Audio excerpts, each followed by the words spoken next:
Love doesn't cost a thing until it drains your entire life savings. Susan had spent years mourning her late husband, believing love had left her life for good. But then, in the lonely hours of the night, scrolling through a dating app, she found someone who made her heart race again. A strong, gentle American soldier stationed in Afghanistan. He looked just like her husband, same kind eyes, same warm smile. It felt like fate. But what Susan didn't know was that behind the uniform photos and poetic messages was a 23-year-old Nigerian man sitting in a dimly lit room, switching between multiple conversations, weaving a web of deception that would pull her in until she had nothing left. Susan had always been skeptical about online dating, but loneliness has a way of making you take chances you never thought you would. When David Miller sent her a message, she hesitated before replying. His profile said he was a military officer deployed in Afghanistan and looking for companionship. The way he spoke, polite, understanding, and deeply caring, made her feel something she hadn't felt in years. Wanted. David's story was compelling. He was a widow too, losing his wife to cancer. His son was studying in California. He longed for a real connection, someone who understood what loss felt like. Susan found herself opening up, sharing her pain, her hopes, and her dreams of finding love again. Little did she know, every word she typed was being studied, every detail stored for later use against her. Thousands of miles away in Lagos, Nigeria, Emeka leaned back in his chair, stretching his arms with a smirk. He was getting good at this. Susan was responding well, much faster than some of the other women he was chatting with. He had memorized the military love format, a well-rehearsed script used by online scammers to manipulate their victims. He knew just the right words to say, the perfect mix of affection and distress to make women feel special, yet concerned for him. His room was cluttered with gadgets, a laptop, a secondhand iPhone, and a small notebook filled with details of his ongoing scams. The internet cafe down the street was his second home, where he learned from older fraudsters how to sweet talk and build believable stories. Susan was just another target, but the way she trusted so quickly made her an easy one. As the weeks passed, Susan and David's relationship grew stronger. She started waking up to good morning texts, voice messages with his deep, reassuring voice, and even video calls, though he always claimed the internet was bad in Afghanistan, so his camera never worked. He told her about the loneliness of being on a military base, the fear of not knowing when he'd be home, and the pain of missing his son. Every message tugged at her heart. She began to crave his attention, looking forward to his messages more than anything else. And then came the moment that would change everything. One evening, David sent a message that made Susan's heart sink.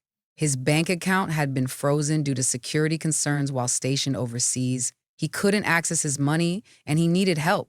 It was just a small amount, $500, to help his son with school fees. Susan hesitated at first, but he reassured her. "I'll pay you back the moment I return home," he promised.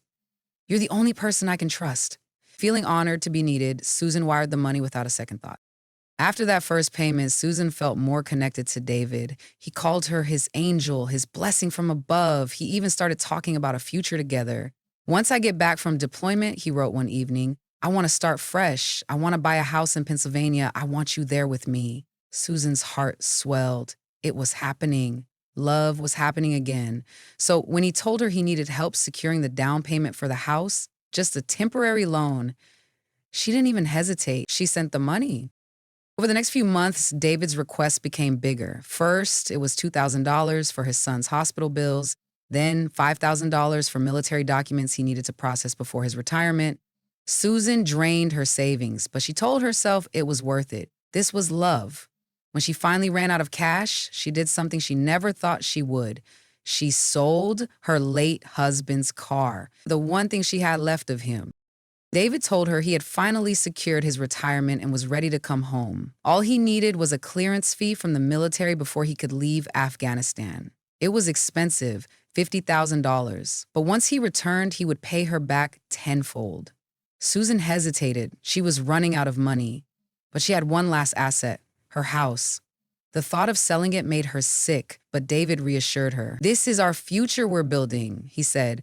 "Once I'm back, we'll buy something even better." With tears in her eyes, she put her house on the market. The morning Susan was set to book her flight to Pennsylvania, she received a call from the bank. Her account had been flagged due to large transfers to international accounts.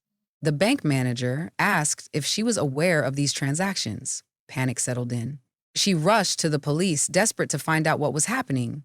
The moment she showed them David's details, the officers exchanged glances. One of them sighed, shaking his head. "Ma'am," the officer said gently, "you've been scammed." Susan's legs went weak. She had spent her entire life savings on a man who didn't even exist. When she tried to call David, the number was disconnected. His profile on the dating app had vanished. Everything was gone. The officers explained how these scams worked, how young men in Africa impersonated military personnel to lure vulnerable women. They told her that her money was likely already laundered through crypto and impossible to track.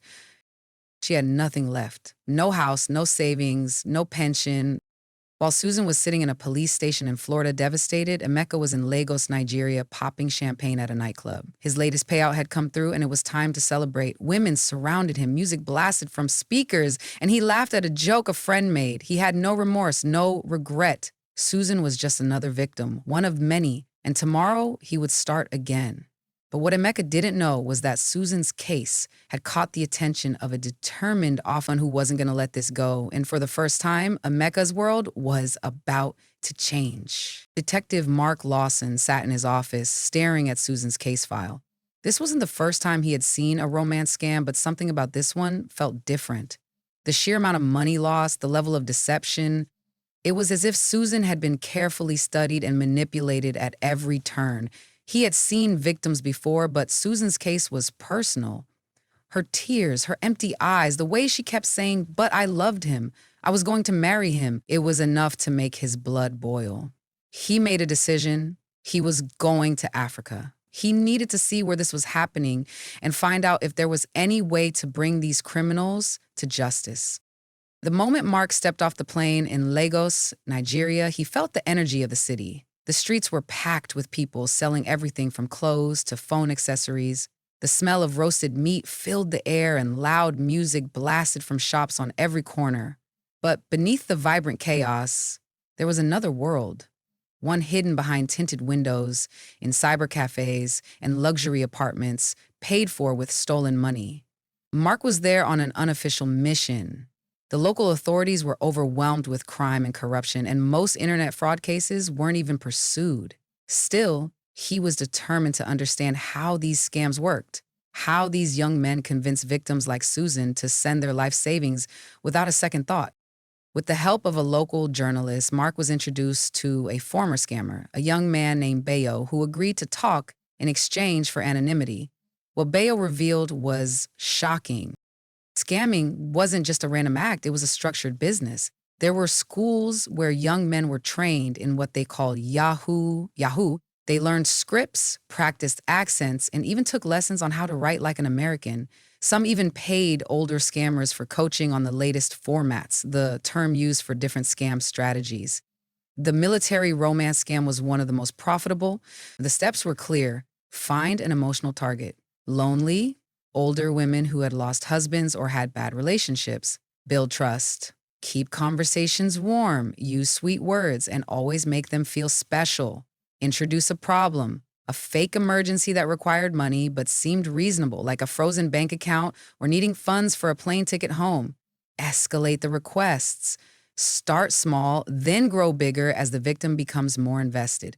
Push for alternative payments, cash apps, gift cards, and cryptocurrency, all of which were untraceable.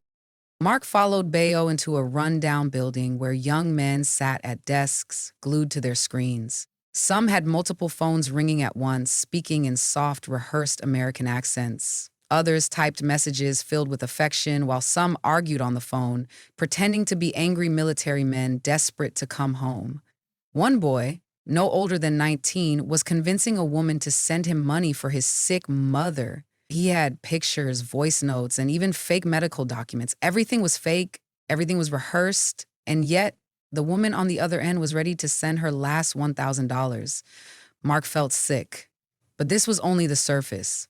Not far from the cyber cafes were the luxury neighborhoods where the big boys lived. These were the scammers who had made it big. Expensive cars, designer clothes, and wild parties that lasted for days. Mark sat in a bar, watching as men flaunted their wealth, surrounded by women who knew exactly where the money came from, but didn't care. To them, these men were hustlers, young guys who had figured out how to make money in a country where jobs were He couldn't understand it. Why did no one see a problem with this? Why was this lifestyle celebrated? It wasn't until Mark visited a struggling neighborhood that he started to understand. Nigeria was a country of extremes. While some young men drove luxury cars, others were struggling to find food. College graduates walked the streets looking for jobs that didn't exist.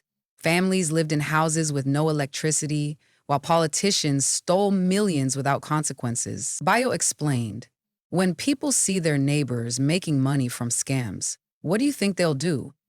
A man with a PhD can't feed his family, but a 19-year-old who scams can buy a house? It's messed up, but that's reality.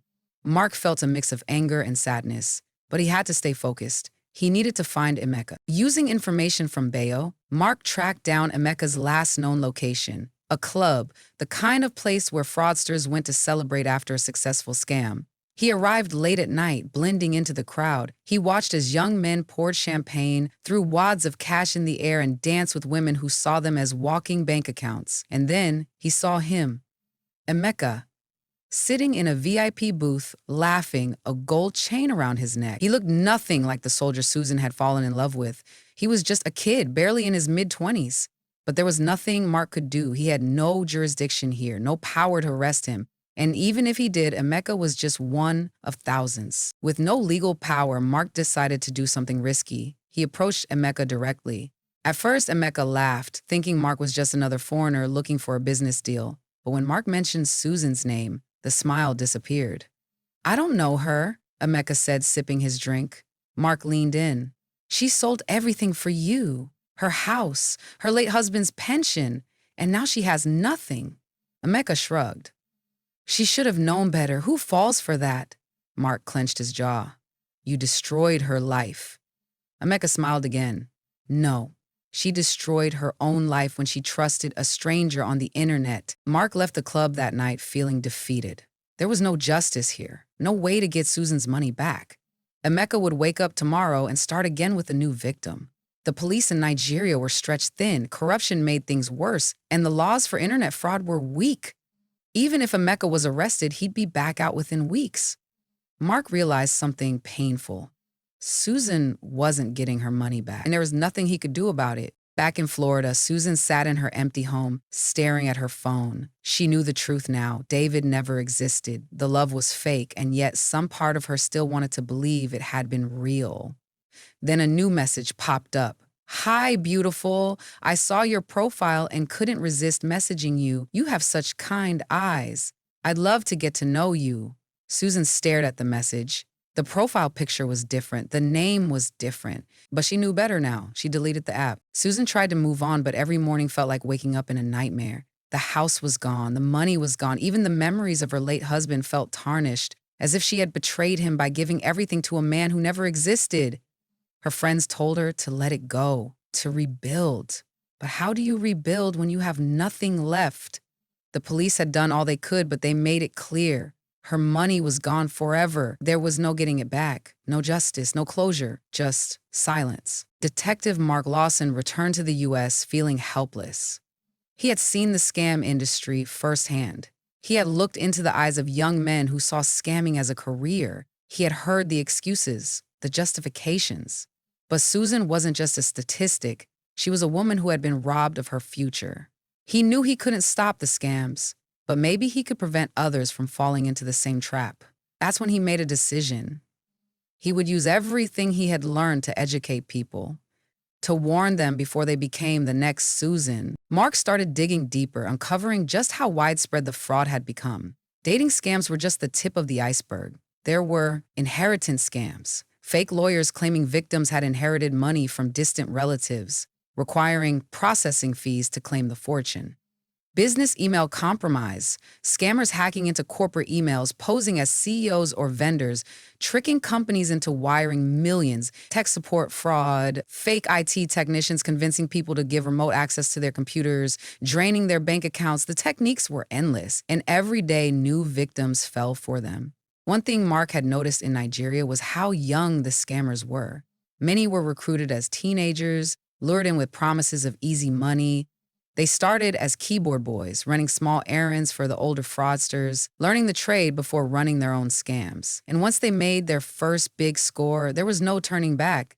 The fast life was too tempting. Bio had told him, once you taste easy money, you can't go back to struggling. Mark realized fighting fraud wasn't just about punishing criminals. It was about stopping the recruitment pipeline before more young men got trapped in the cycle. Back in Nigeria, authorities were fully aware of the fraud epidemic, but there was a problem.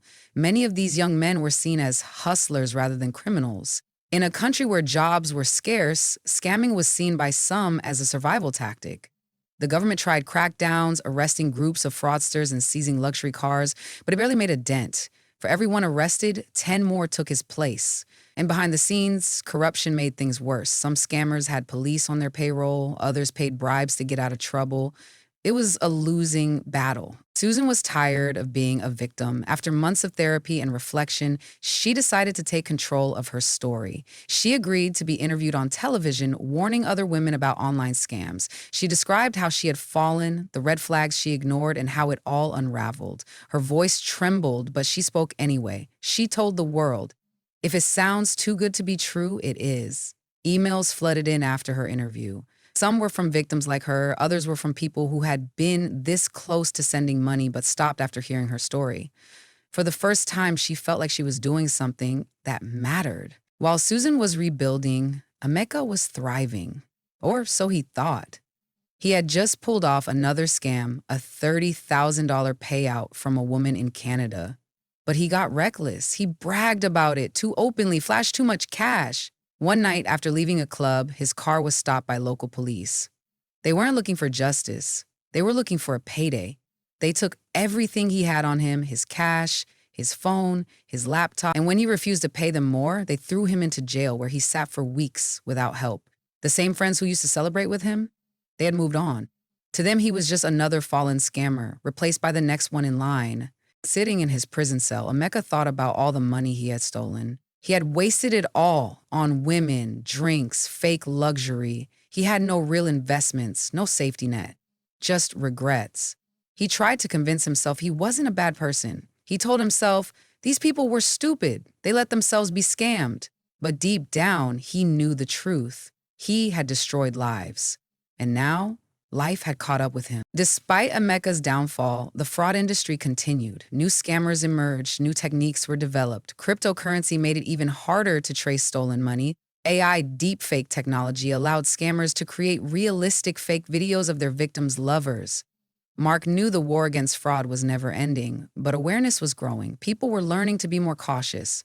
Susan's story was one of many, but each warning saved someone from making the same mistake. The battle wasn't won, but at least now there were fighters on the right side. Susan sat in a small apartment she had rented with the last of her savings. It wasn't much, but it was hers. She had started over. The pain was still there, but so was the wisdom. She had learned the hard way that trust should be earned, not given freely to a stranger on a screen. One day, she received another message from an unknown man on a dating app.